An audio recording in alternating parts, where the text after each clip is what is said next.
Hi, I'm Annie Fox for Family Confidential, Secrets of Successful Parenting. My guest today is Deborah McNelis, educator, author, and founder of Brain Insights, a company dedicated to the creation of awareness and understanding of early brain development. Hi, Deborah. Welcome to Family Confidential. Hi, it's such a pleasure connecting with you in this way. Thank you so much for being here and for the interesting work you're about to tell us about. You and I both have a background in early childhood education, and I would like to know how you got involved in the brain development side of it rather than the sandbox side of it. Okay, I love to tell that story. There's a bit of a background even why I went into early childhood education in the first place. And that was, I was trying to decide what major to go into. And I was sitting with my family watching a children's choir and having these thoughts go through my head of what I want to do, what do I want to go into as a freshman in college. And I was watching those children, and the thought came to me, you know what? All of all of those children's parents don't know all they could know to help those kids become all they have the potential to become. And it was in that moment I thought, I'm going to try to learn all I can to help those kids become all they could become. But so then I got my degree and started teaching kindergarten.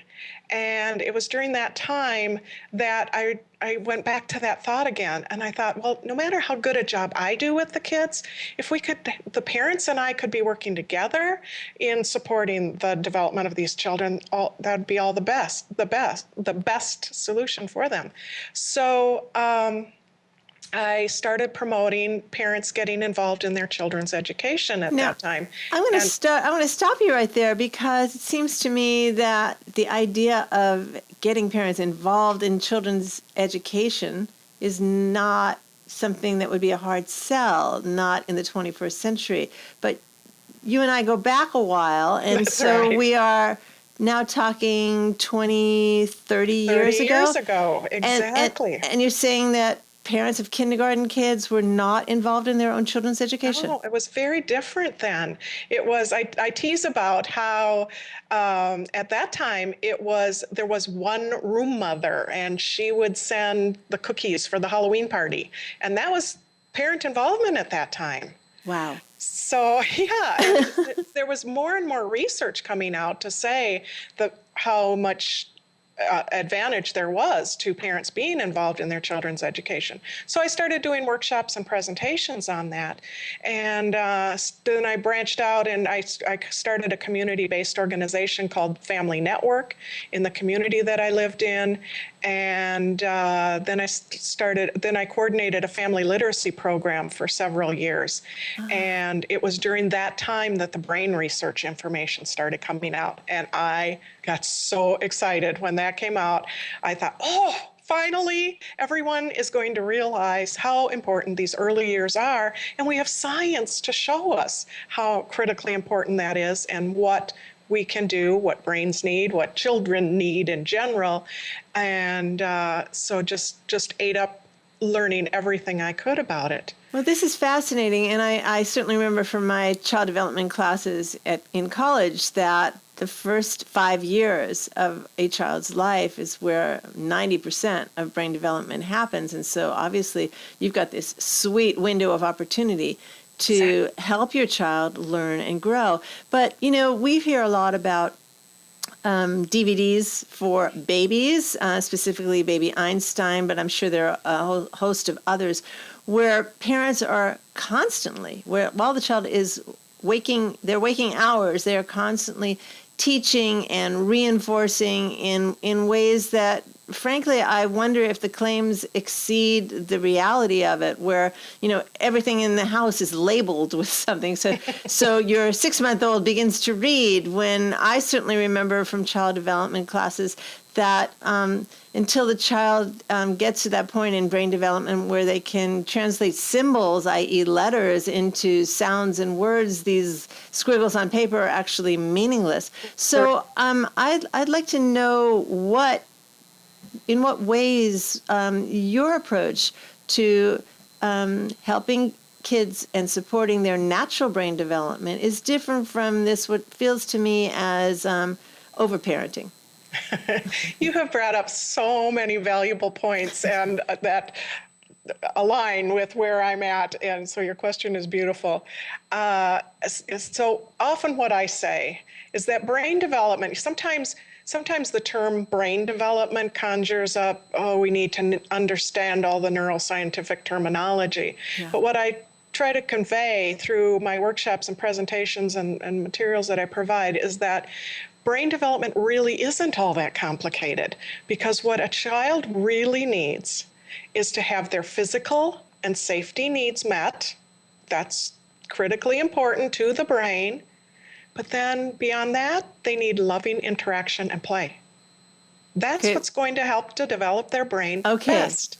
They need their safety and security needs met. Obviously, you cannot learn anything if you're fearful about your survival. Exactly. And the second one is having loving interactions, and the word play is so important to me, which seems to kind of be missing in some of the baby DVDs. It's like, Right. Where's the fun here? Right. So let's talk about a definition of play, if we could.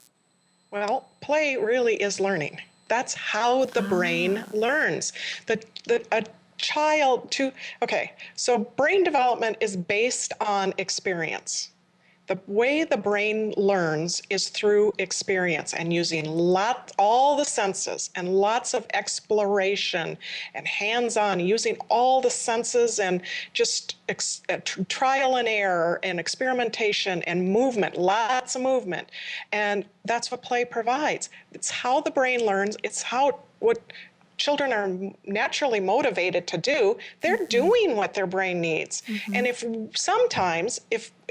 this information isn't fully understood, we get in the way of that. And so what you're talking about is some of these structured types of things, or these DVDs and too many apps and screen time, and all of that is getting in the way of the child getting to do what their brain really needs. Wow. And so it physically grows and develops by connections being made based on those experiences the child is having. Okay, I'm going to play devil's advocate for a minute, because I know for a fact that any parent who buys one of these, quote, educational apps or toys is completely committed to all the good things that we're talking about. And have they been sold a bill of goods? Yes. Exactly. Yes.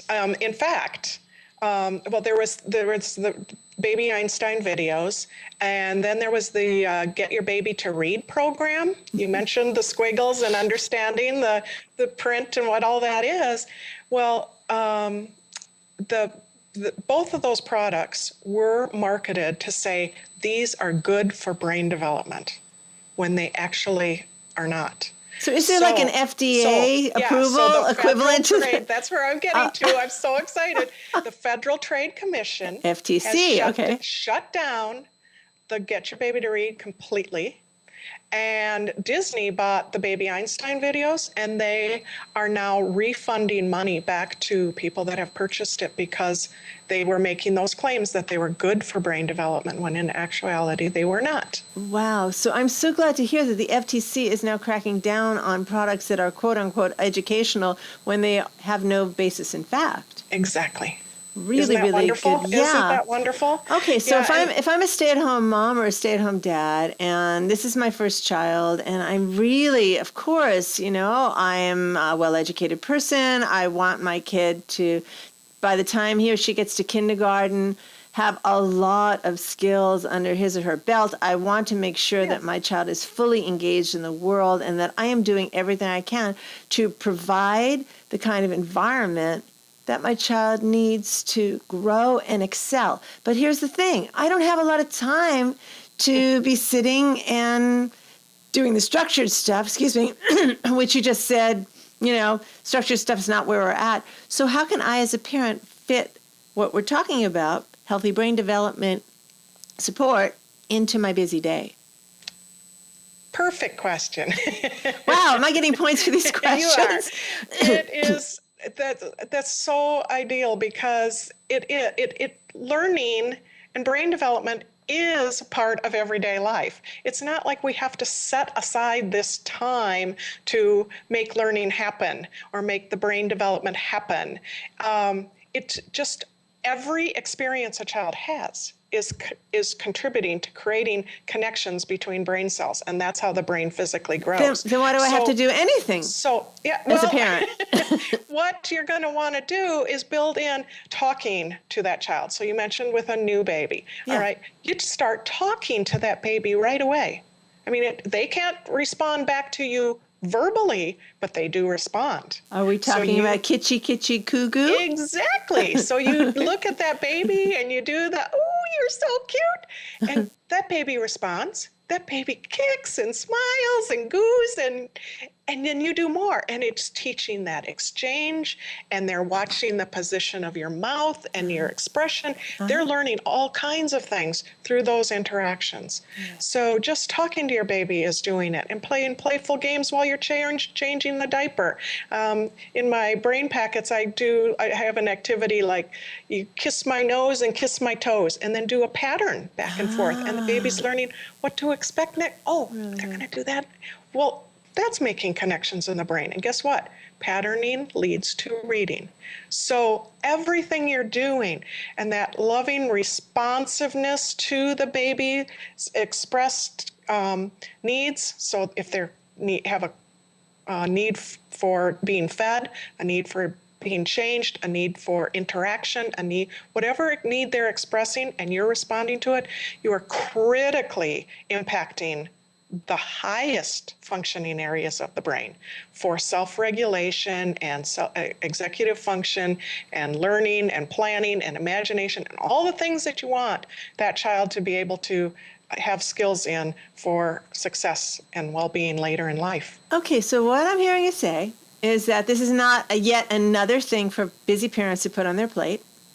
This is, in fact, just an awareness of what's going on between your baby's two ears at this time in life, so that you can, not in an obsessive way, but in a natural way, play up the kinds of things that will help your child move in the direction that he or she is already moving in. Exactly. Well, I feel much better because now I don't have something else that I need to do. And if I don't do it, me as a new parent is going to start to feel guilty that, I didn't do that interactive exercise with my kid today. Right. Okay, so this is good. It doesn't need to be structured. And what I say is I think what's happened, and going back to talking about the Get Your Baby to Read and the Baby Einsteins, I think what's happened is the more brain development has become a bit more known, which it's surprising how few people understand the basics of brain development. But I think what's happened is the term brain development has become synonymous with meaning, let's push young children to learn more at earlier ages.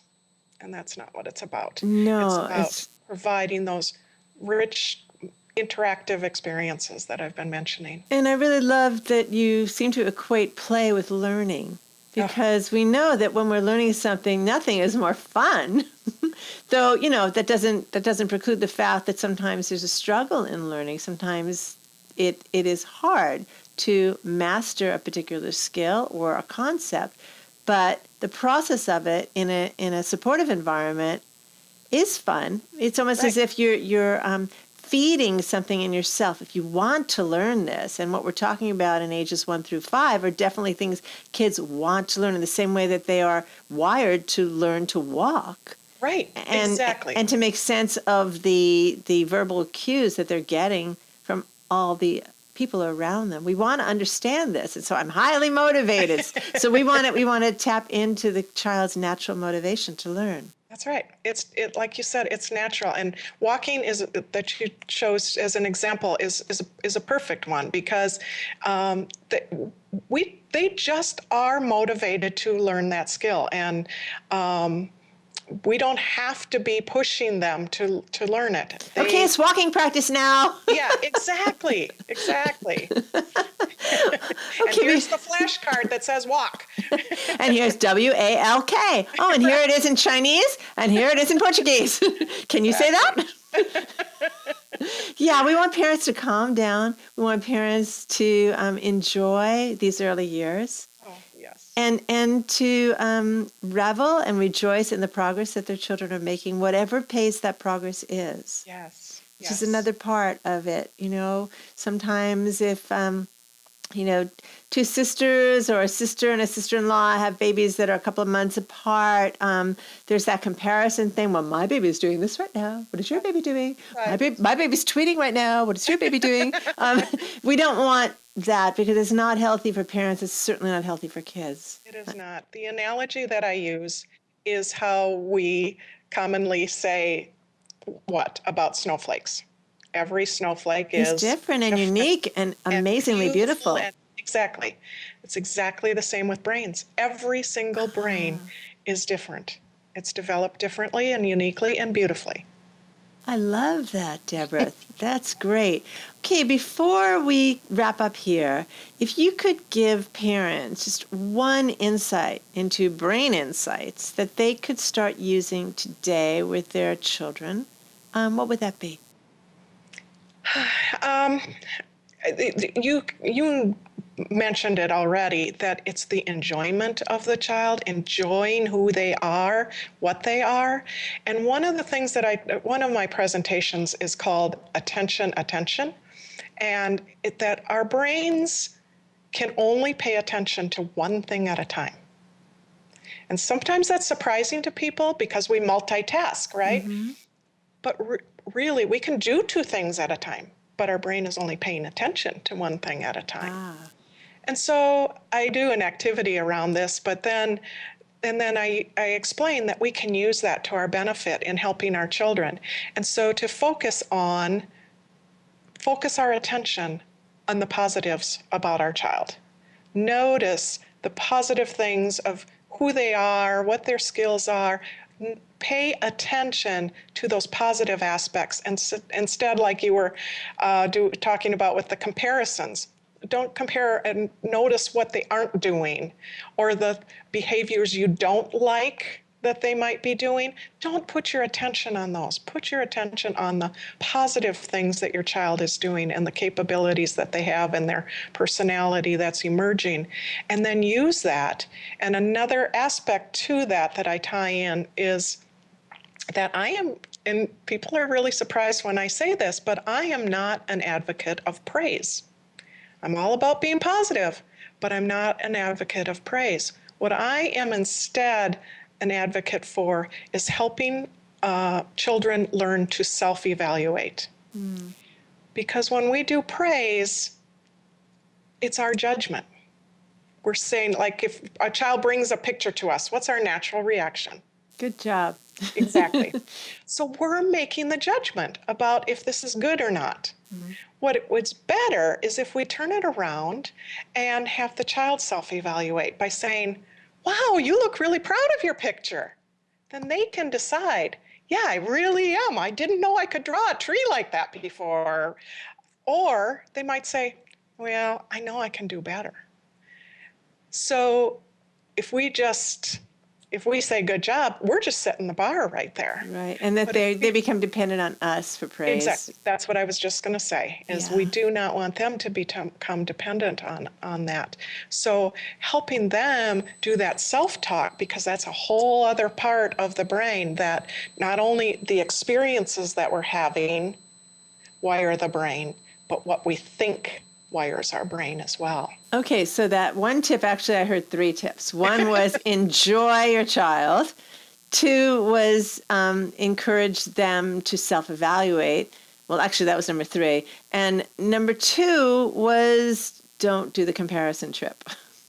Enjoy the unique beauty of this developing young person who you are privileged to be along on the journey for.